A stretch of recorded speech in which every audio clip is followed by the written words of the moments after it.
It's your stage. Thank you. Just let the people know what you think about songwriting, how you use a structure, a routine, a certain routine, just in terms of chorus and verse. What is the difference? Yep. What is the difference of the message and all that? Okay. That stuff. Easy. Hi, guys.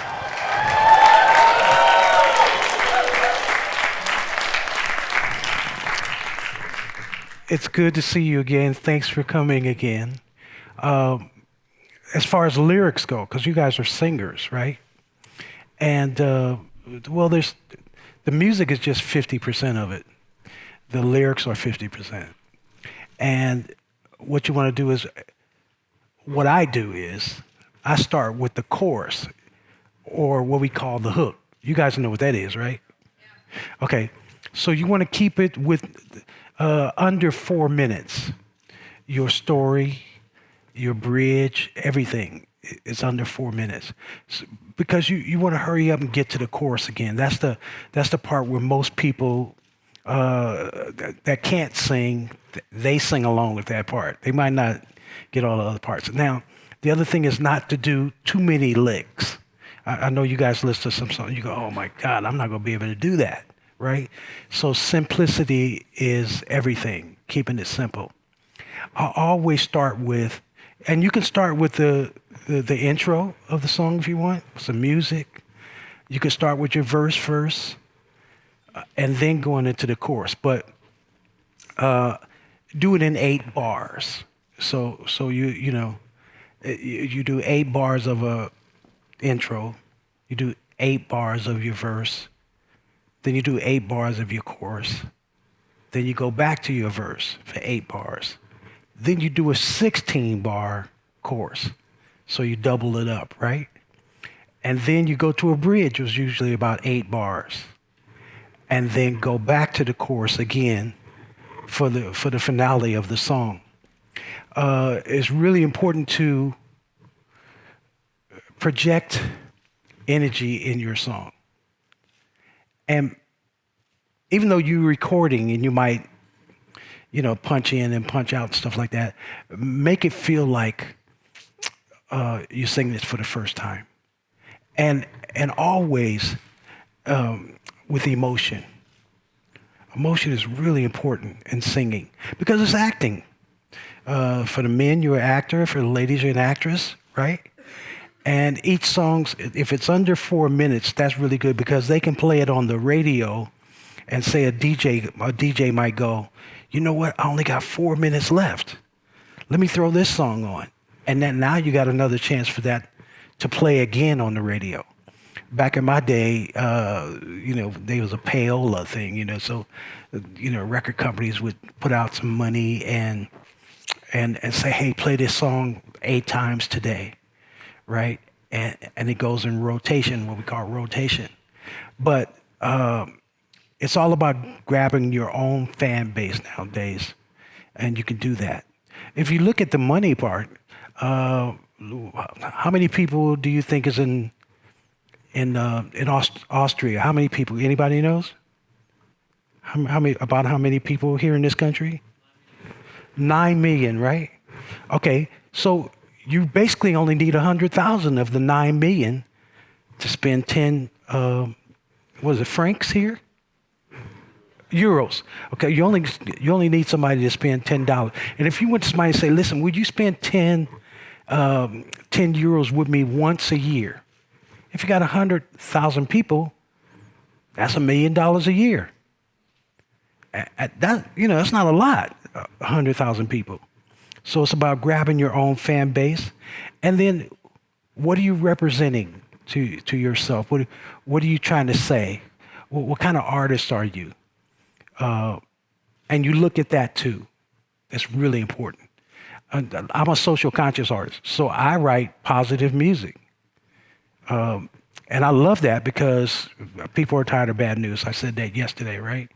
And so really look at, now, for you guys that don't play music, I would suggest go and find some guys that got just music.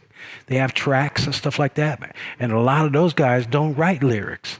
So if you say, hey, give me your music when you're melody exhausted on it, and you go and put a melody on top of it. Cool thing I used to do in my car, because I don't listen to the radio at all. Even though I've been on 2,500 records, I don't listen to. So the cool thing is I would get, well, I'm old, so I go back to cassettes. Oh boy. Okay, so so I had a bunch of cassettes in my car, right? And people would give me tracks and stuff. So I put them on, and I'm just listening to music, and I start singing along with it. Put a melody on top of it, right? And then you go home and write the lyrics to that melody that you wrote. It's just that simple, right? So the chorus is what you're trying to say. You're conveying to people is your chorus. When you do your verse has to make sense about the chorus. So that last line before you transition into the chorus, that one is the connector. It always has to make sense. It always has to be like, I knew you was going to say that. Right? I hear out there or something like that. So always that last line that you sing is going to go into the chorus. Now, it elevates as you go on crescendos and stuff like that. So being with elevation is like each time you get to the chorus, it's like energy, right? Or whatever it is, right? And then by the end of the song, that last vamp in the song, you're punching it out there. You really want to make them believe. But like I said, if you do choruses, simple melodies, because the average person, they're the ones that go be buying your songs. Musicians, we don't buy each other's songs. We give them to each other, right? But for the listener and your fans, I like that singer because she sings about or he sings about things that resonate with me, right? But make sure it's a very, very powerful chorus. And so that's the title of the song.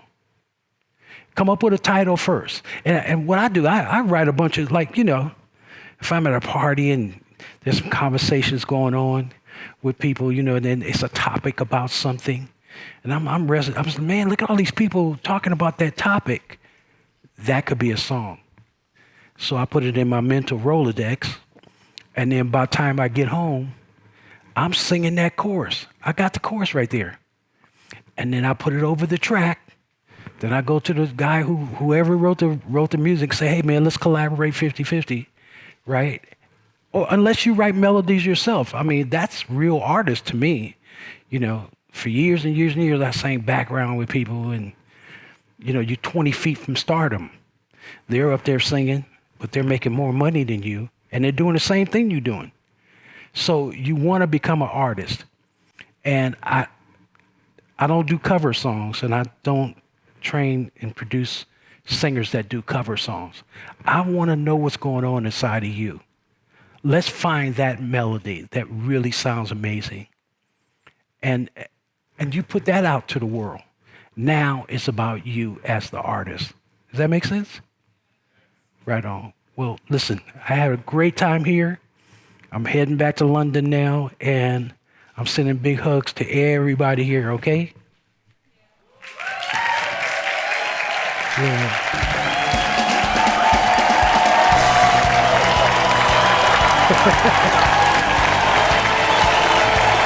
Take care, guys. Love you.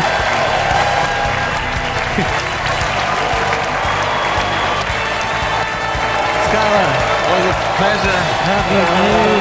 My brother. I love you. I love you too.